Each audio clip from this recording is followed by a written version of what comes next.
Mama Dennis was walking along the lonely road. It was afternoon. People rarely used that road because everyone said it was dangerous. But it was also the fastest shortcut to the other side of the city.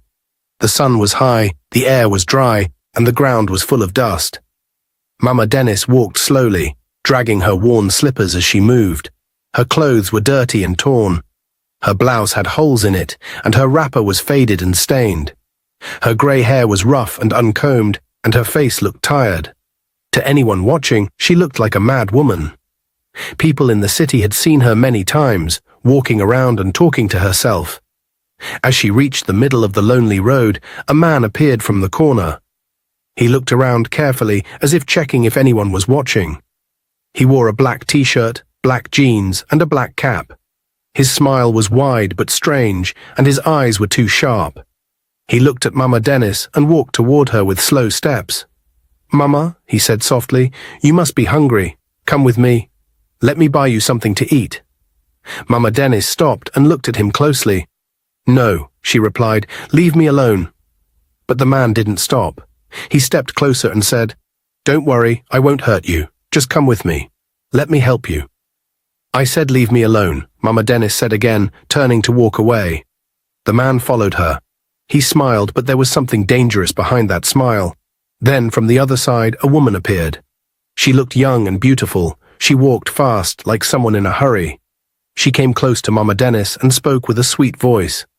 "Mama, don't mind this man," she said. "Let me take you to a safe place. This road is not good. It's too lonely.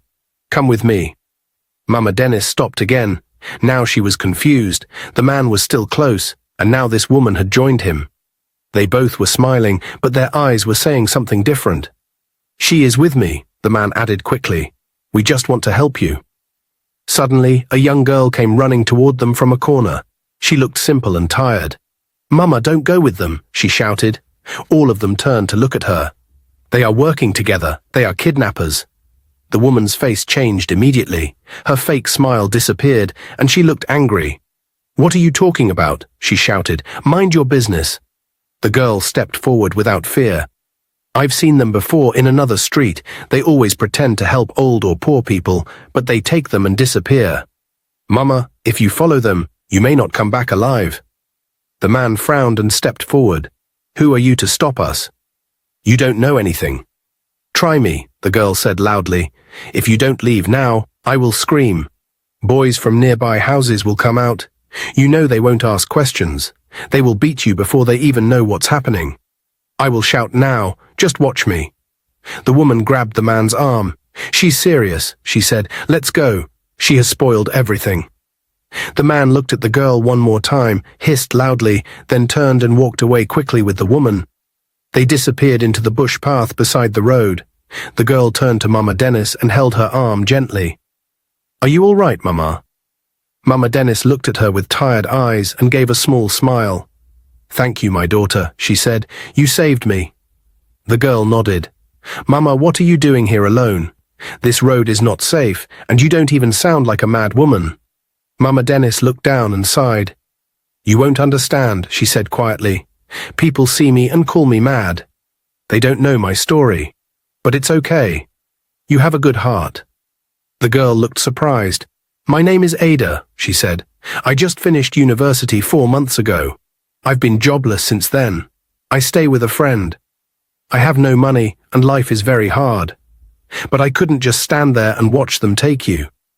"You did something that many people would not do," Mama Dennis said. "Even with all your problems, you still helped someone like me." "I just did what I knew was right," Ada said. "If I walked past and something bad happened to you, I would never forgive myself." Mama Dennis smiled. "God will bless you, Ada. I will never forget this. I may look poor and mad, but there is more to me than you know." Ada looked at her and nodded slowly. "Mama, I believe you. You don't talk like a mad person at all. I'm sure something happened to you. You're just hiding from the world." Mama Dennis paused, then looked around carefully. "Come closer," she whispered. "Meet me tomorrow at the supermarket junction by 10 a.m. I want to take you to a place where you can get a job." Ada's eyes widened. "Really? You want to help me?" "Yes, my daughter. You helped me without asking for anything. Now let me help you.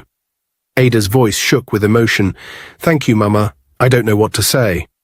"I will be there tomorrow. I promise, Mama Dennis." Then turned and walked away. Ada stood and watched her until she disappeared into the distance. She whispered to herself, "God, please let this be real. Please let this be the beginning of something good." She turned and walked back to her friend's house, her heart full of questions, but also full of hope. She didn't know who Mama Dennis really was, but something told her that her life was about to change forever. Mama Dennis got home that evening, tired but happy. She opened the gate to her compound quietly and walked inside the big house.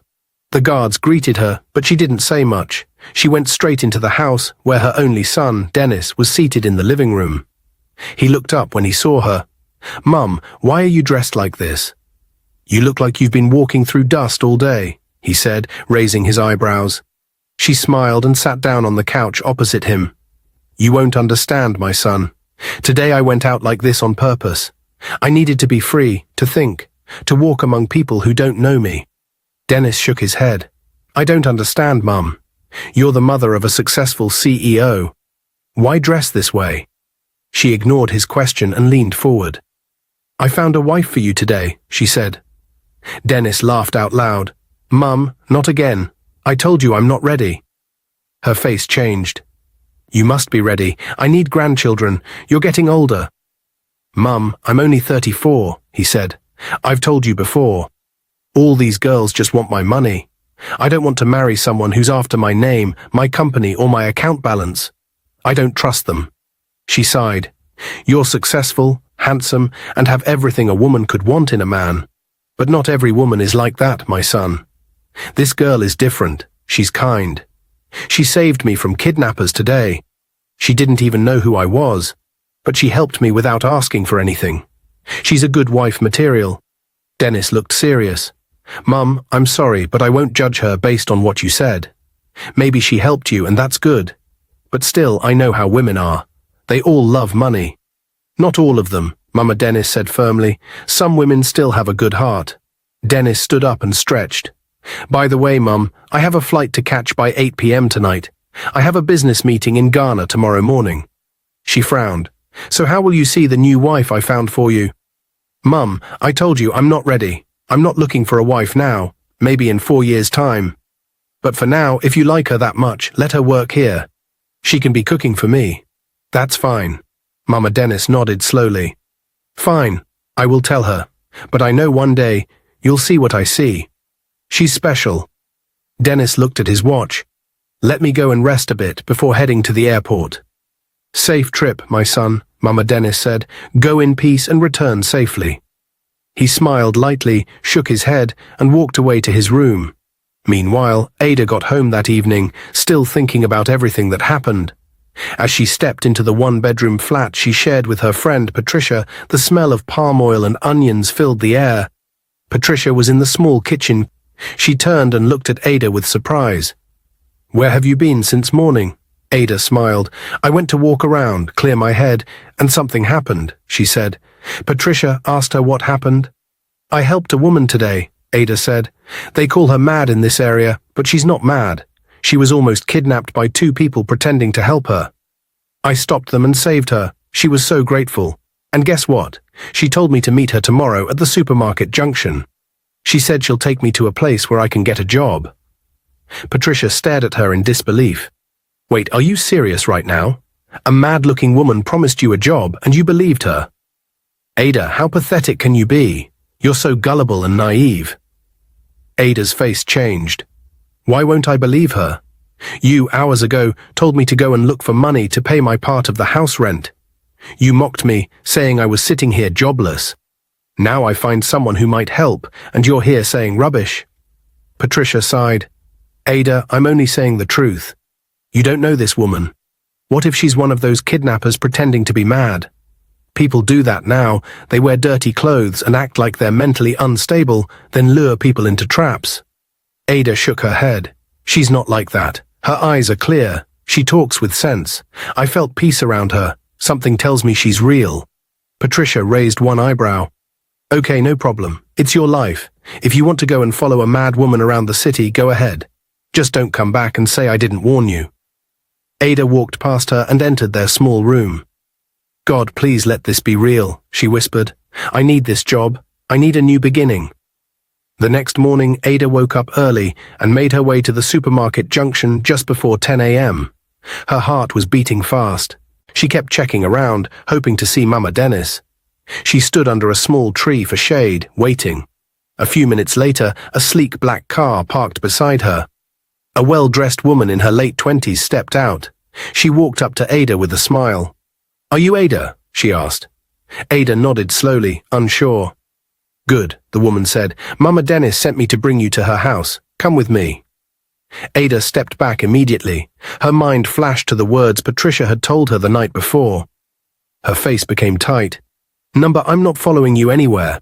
My friend warned me about things like this.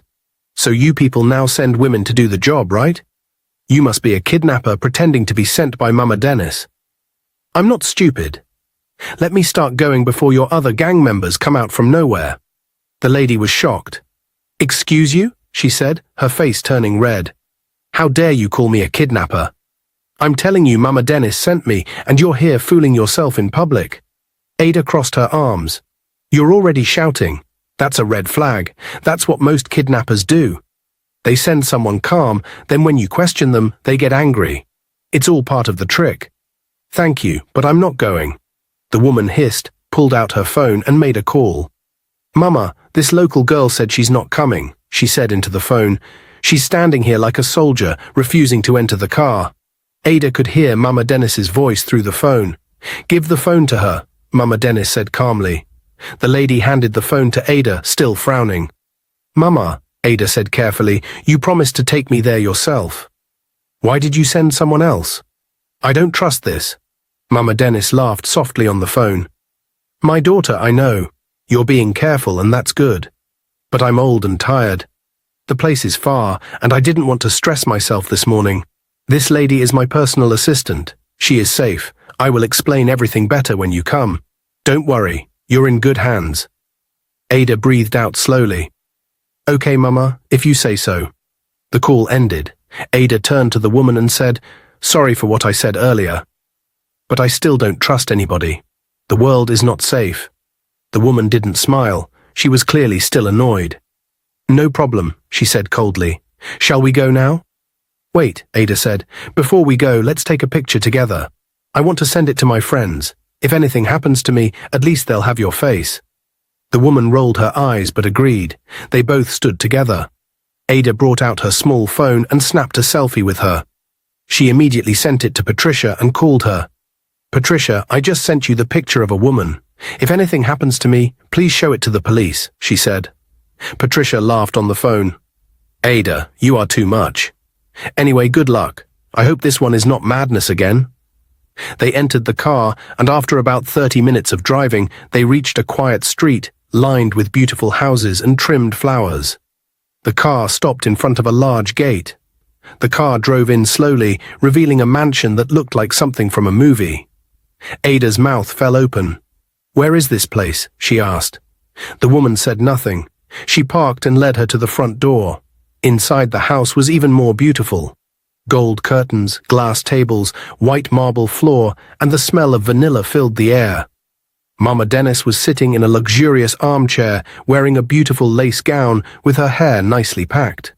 She looked nothing like the mad woman from yesterday. Mama? Ada asked in shock. Mama Dennis smiled. Yes, my daughter. This is my real home. I dress like that sometimes to walk freely and observe the world. People judge too quickly. Yesterday you didn't run from me. You helped me. That showed the kind of heart you have. I told my son about you, and he agreed that you can work here in the house as a cook. The kitchen is big, and you'll be well paid. Everything is legal and safe. You'll be treated with respect. Tears filled Ada's eyes. Thank you, Mama. Thank you so much. This is more than I expected. I'm ready to work. I will not disappoint you. Mama Dennis stood up and hugged her. Welcome to your new life, my daughter. This is just the beginning. The next morning, Ada was cleaning the kitchen when she suddenly heard loud cries coming from the sitting room. She ran out quickly. When she entered the room, she saw Mama Dennis sitting on the floor, crying so loud, holding her phone tightly. Ada rushed to her. "Mama, Mama, what is it? Why are you crying like this? What happened?" Mama Dennis looked up, her eyes red and swollen. "My son, Dennis, he was involved in a car accident on his way home this morning. The doctor just called me now. He's in the hospital." Ada's heart dropped. She knelt beside her and held her. "Oh no, Mama, I'm so sorry. But please don't cry too much. Nothing will happen to him. He'll be fine. God will protect him." Mama Dennis kept crying. "I feel so helpless. He's my only child. I don't even know how bad it is. They said he's unconscious." Ada hugged her gently. "Mama, calm down. Let's pray for him. God is able. He won't die. He will come back stronger." That whole day was quiet in the house. Ada did everything she could to comfort Mama Dennis, but the pain was deep. Days passed slowly. Mama Dennis went to the hospital once, but came back crying again. She said Dennis hadn't opened his eyes, and the doctors were worried. 5 days later, early in the morning, Mama Dennis called Ada to her room. Her face looked tired but calmer. "Ada, please help me," she said softly. "Take this food to the hospital. I want you to go and give it to Dennis." Ada quickly collected the food flask and took the address. When she reached the hospital, the nurse showed her to his room. She walked in quietly and was shocked by what she saw. Dennis was lying on the hospital bed, his whole face covered in bandage. She moved closer and greeted softly. "Good afternoon, sir. I'm Ada. Your mother sent me to bring your food." Dennis turned his head slightly, following the sound of her voice. His voice was weak. "Thank you. I heard her talking about you. The doctor told me something." Ada moved closer. "What did the doctor say?" "He said I can't see anymore," Dennis replied, a deep sadness in his tone. "I'm blind now." Ada gasped and covered her mouth, her eyes filled with tears. "I'm so sorry, but don't lose hope. There's nothing God cannot do. You'll see again. Miracles still happen." Dennis gave a small smile. "You really believe that?" "Yes," Ada said. "I believe it with all my heart. You'll eat and get strong. We'll all pray for you." She opened the flask and fed him quietly.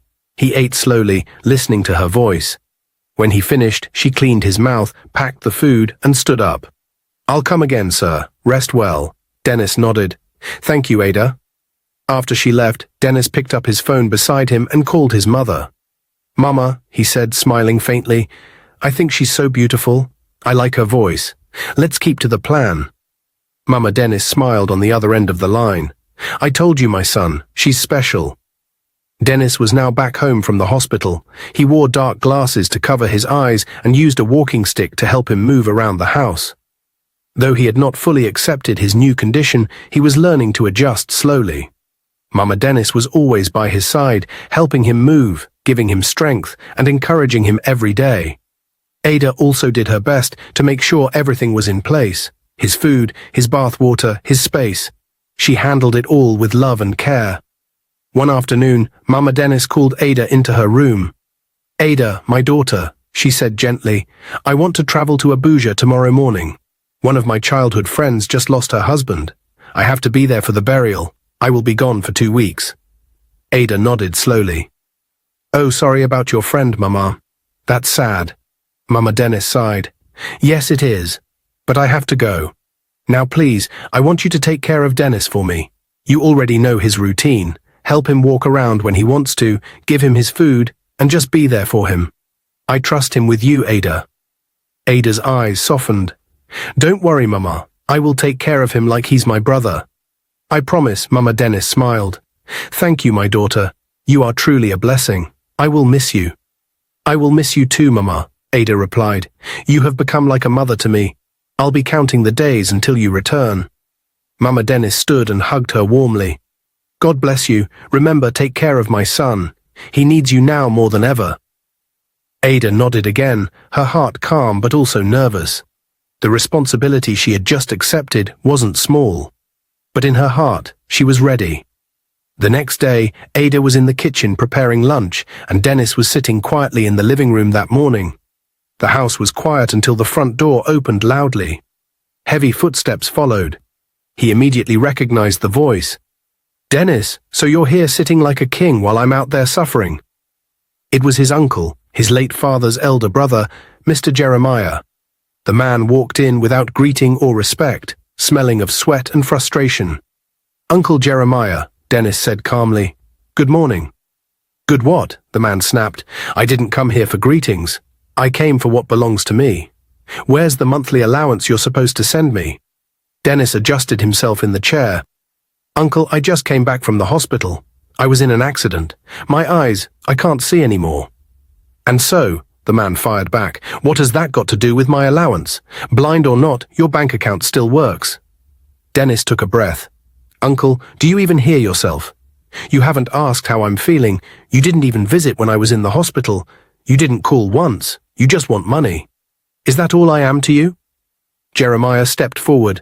"You are the son of my brother. That makes me your responsibility. Your father, may his soul rest in peace, used to send me money every month. You must continue. Whether you're blind or not, my son is still in school. He needs it. I need it. Don't come and start giving excuses." Dennis was silent for a moment. "I've worked hard for everything I have. I run my own company. You've never supported me. You've never offered advice or encouragement. Now that I can't even see, all you care about is what I can give you." "Don't preach to me," the man shouted. "You think you're doing me a favor? You owe me. You're a small boy. If not for your father's name, who would you be? I'll collect my money today whether you like it or not." Suddenly, they heard fast footsteps coming from the corridor. Ada stormed into the room, her eyes sharp. "I heard everything," she said. "Sir, with all due respect, permit me to deal with this heartless, ungrateful man standing here like a vulture." "Oh, please," Ada snapped, stepping closer. "Don't you dare call me names. You should be ashamed of yourself. A grown man, old enough to be a grandfather, standing here with no shame, asking a blind man for money. You don't even ask how he's coping. You are not just heartless, you are wicked. You have no soul. You talk like this in my presence," the uncle barked.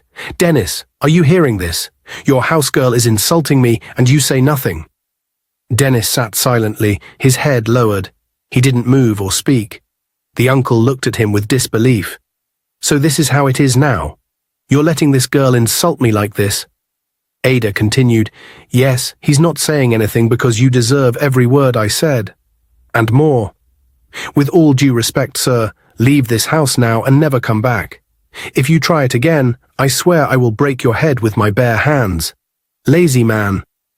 The room went silent for a moment. The uncle stared at her in shock, then looked at Dennis again, who still said nothing. Realizing he had no support, he hissed loudly and stormed out. "You'll regret this," he shouted as he marched to the gate. "Both of you." Dennis slowly turned his head toward her. "Thank you," he said softly. "Thank you for standing up for me. Nobody has ever spoken to him like that." Ada looked at him with fire still in her eyes. "I don't like wicked people, sir.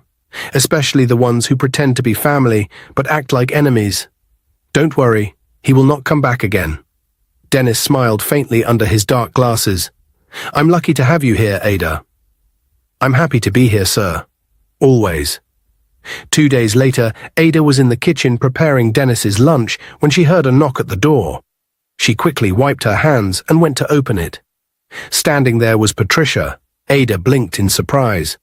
"Patricia, what are you doing here?" Patricia pushed past her without waiting for an answer and entered the house, looking around. "So this is where you've been hiding," she said, her eyes rolling around the fine furniture. "Big house.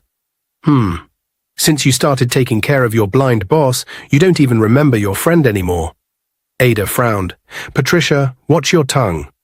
That's a human being you're talking about. He's not just my blind boss, he's a kind man going through a lot. Show some respect." Patricia laughed and sat on the arm of the couch. "Ada, you are lucky and you don't even know it. If I was in your position, I would have used my brain by now. This is a golden opportunity." Ada frowned. "What are you talking about?" Patricia looked around again, then leaned in and whispered, "He's blind. His mother is not around. If he tells you to buy something, increase the price. Put more on the card, keep the extra. Start saving money for us. We've suffered enough, Ada. Be smart. This is how some housegirls become rich. Ada stepped back, her face full of shock. Patricia, are you hearing yourself? You're telling me to steal from someone who trusted me. Patricia hissed. Stop acting like a village girl. You're always doing "I'm a good girl," like it will put food on your table. This is city life. What if they sack you tomorrow? Will you come back to me empty-handed again? Ada raised her voice. God forbid. I will never steal from these people. They took me in, gave me food, gave me shelter, treated me with love and respect. And you want me to betray them? Dennis is blind, not stupid. And you think I should take advantage of that? Patricia, you're heartless. Patricia stood up angrily. You're not ready for life, Ada. Keep living like a fool. When they throw you out, don't call me. Ada pointed to the door. Leave. Now don't come here again. You're a bad friend. I don't need people like you around me. Go and find someone else to teach wickedness. I will never be like you. Patricia grabbed her small bag. Don't worry, I'll leave. But remember what I said. If they chase you out of this house, don't ever come to me for help. Ada frowned. That will never happen. Good riddance. Patricia stormed out, slamming the door hard behind her. 2 days later, Dennis called Ada to his room and handed her his bank card. Ada, he said calmly, please go to the market and buy some things for the house. The list is on the table. I'll give you my bank card. Ada collected the list and the card with a small smile. Okay, sir, I'll be back soon. Dennis sat back and sighed. In his mind, he was expecting the worst. After all, he had grown up around people who acted nice, but betrayed him the moment they had access to money. Part of him believed Ada would come back with stories. Maybe she would say things were more expensive than listed, or that she lost the card. He was blind now. He couldn't check receipts or prices himself. All he had was trust, and he wasn't sure if he had enough of it. Hours passed. Then Ada returned carrying bags of groceries. She entered the house quietly, arranged the items neatly on the kitchen counter, and brought his card back to him, receipt attached. Here you go, sir, she said. Everything on the list has been bought. I used exactly what was needed, nothing extra. Dennis was silent. He collected the card and paper. Are you sure? He asked. Ada nodded. You can even ask the driver. We didn't stop anywhere else, and the prices are written clearly. She turned and went back to the kitchen. Dennis sat still, shocked. He didn't say a word for a few minutes. Then he reached for his phone and called his mother. Mama, he said quietly, you won't believe this. What is it, my son? Mama Dennis replied on the other end. I sent Ada to the market today with my bank card, Dennis said. I expected her to do what most people do, to cheat me. I mean, I wouldn't have known if she added money. But Mama, she didn't. She used only what I asked her to. Everything is correct. She brought back the receipt, returned the card, and walked away like it was normal. Mama Dennis laughed softly. I told you, that girl has a good heart. You see it now? Dennis nodded slowly. Yes, Mama, I'm beginning to see it. She's not like others. I judged her too early. Keep watching her, Mama said. There's something special about that girl. She's different. Dennis ended the call and leaned back. For the first time in a long while, he smiled. Not because of what he heard, but because of what he felt. Love and trust, slowly building. By the weekend, the house was quiet as usual. Dennis was seated in the living room, dressed neatly in a clean shirt and trousers. He was expecting a business partner, his longtime friend and associate, Mr. Raymond. They had been doing business together for years, and even though Dennis had gone blind, Raymond still visited regularly to help with business documents. Not long after, Mr. Raymond walked in, holding a brown envelope. Dennis, my man, he said loudly, laughing. Good to see you again. Dennis stood slightly to welcome him and stretched out his hand. Raymond, you're welcome. How are things? They both sat down. Raymond brought out some documents from the envelope. These are some of the new deals we discussed over the phone. I just need you to sign them quickly so we can process the next stage. Everything is fine, no worries. Dennis nodded and reached out for the pen on the table. Just then, Ada walked into the living room. She stopped when she saw the papers. Good afternoon, sir. She greeted Raymond with a slight bow, then turned to Dennis. Sir, please, may I see the documents before you sign? Dennis turned to her, surprised. Ada, this is my best friend and business partner. We've worked together for over 10 years. I trust him completely. He can't do anything bad to me. But Ada stepped closer and gently held his hand before he could sign. Please, sir, forgive me, but trust is not enough when it comes to documents. Just let me take a look.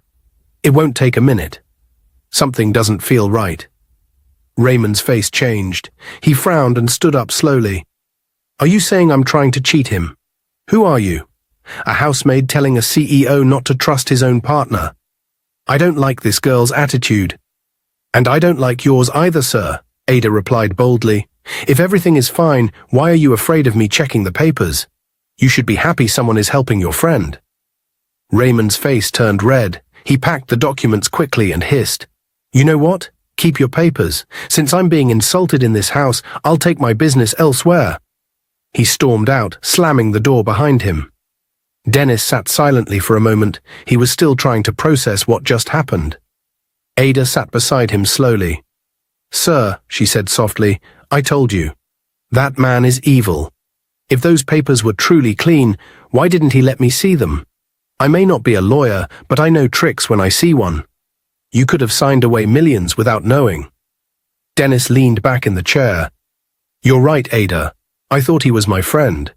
But what kind of friend walks away angry because of a simple check? No friend should be angry if you want to be careful. Ada nodded. There's no friendship in business, sir. Please always call me before you sign anything again. I may not know everything, but I'll always try to protect you. Dennis sighed deeply. I will. From now on, I'll always let you check everything first. He reached out and touched her hand gently. Ada, you are an angel. What would I have done without you? Ada smiled shyly. It's nothing, sir. I'm just doing what's right. As she stood up to leave, she turned slightly, blew him a gentle kiss, and walked away quietly. She thought he wouldn't notice since he couldn't see her. But Dennis, though blind, felt something in the air. Her soft presence, her scent, the kindness in her voice. After she left the room, he smiled to himself, leaned back into the chair and whispered, I love you so much, Ada. A week after the incident with the fake business partner, everything in the house felt calm again. Ada continued doing her duties, cooking, cleaning, helping Dennis around the house, and making sure he lacked nothing. Dennis, on the other hand, had been silent but thoughtful. Every time Ada entered the room, he felt his heartbeat rise. Her voice brought him peace. Her laughter lit up the room. Her presence healed something in him. One evening, while Ada was serving him dinner, Dennis reached out gently and held her hand. She froze, surprised, and looked at him. Ada, he said softly, I need to tell you something important. Ada sat down slowly, sensing the seriousness in his voice. What is it, sir? He took a deep breath. I want to marry you. Ada blinked. What? Yes, Dennis said. I don't want to waste time. I want to marry you, Ada. You've shown me love, honesty, kindness, and loyalty. What else does a man need in a woman? You're everything I never knew I needed. Ada stared at him, speechless. But sir, I don't understand. Dennis smiled. And there's something else. I haven't been completely honest with you. Ada's face changed. What do you mean? He sighed. I was never blind. Ada gasped. What? Yes, he said calmly. I lied about the accident. It wasn't real. There was no crash. I could see the whole time. I heard everything. I even saw you blow that kiss last weekend after you stopped me from signing those documents. I smiled, but you thought I didn't see it. Ada stood up slowly, her hand over her mouth. I don't understand. Why would you do that to me? Dennis stood too, removed the dark glasses, and looked into her eyes. When my mother told me a total stranger had saved her from kidnappers, I was shocked. She said she wanted me to marry you. But I had never met you before. I couldn't just agree to marry someone I didn't know. So I decided to test you. I wanted to see if you were truly kind, honest, and trustworthy. So I faked everything. The accident, the blindness, all of it. Mama helped me plan it. I watched how you cared for me when you thought I couldn't see. I watched how you defended me from my greedy uncle. I heard how you rejected your friend's advice to steal from me. You passed every test, Ada. You touched my soul. Tears filled Ada's eyes. So, All this time, you saw me. Yes, he said, and I fell in love with you deeply. Now I know you, not just from what Mama said, but with my own heart. I want to marry you, Ada. Will you say yes? Ada covered her mouth, crying and smiling at the same time. Yes, yes, I'll marry you. She ran into his arms and he held her tightly. They stood in that embrace for a long moment, feeling like nothing else in the world mattered. The next morning, Ada went to visit Patricia for the last time. She wanted to share her joy and tell her former friend the good news. Patricia opened the door, looking shocked to see her. Ada? Yes, it's me. I just wanted to tell you I'm getting married. To who? Patricia asked. Dennis, Ada said with a smile. He proposed yesterday. He wasn't blind. It was all a test. Patricia stood still, then scoffed. You're marrying a man who tested your love.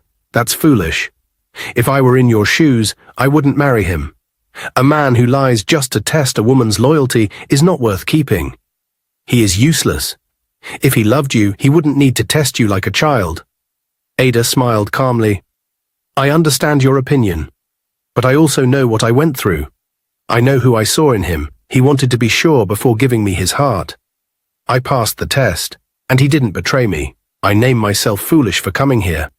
I thought you would be happy for me, but I was wrong again. Patricia, this is goodbye. You won't see me around you again, never. She turned around and left without looking back. 2 months later, Ada and Dennis got married on a bright Saturday morning. She wore a simple white gown, and he stood proudly in a black suit. Mama Dennis smiled through tears as they exchanged vows. When the pastor said, "You may now kiss the bride," the crowd cheered. It was a joyful, beautiful day, and from that moment they lived happily ever after. Dear viewers, what lessons did you take away from this dramatic tale? We'd love to hear your thoughts in the comments below. If you enjoyed the story, give us a thumbs up, share it with friends, and hit that subscribe button. Don't forget to turn on notifications so you never miss out on our latest updates. Thanks for watching and stay blessed.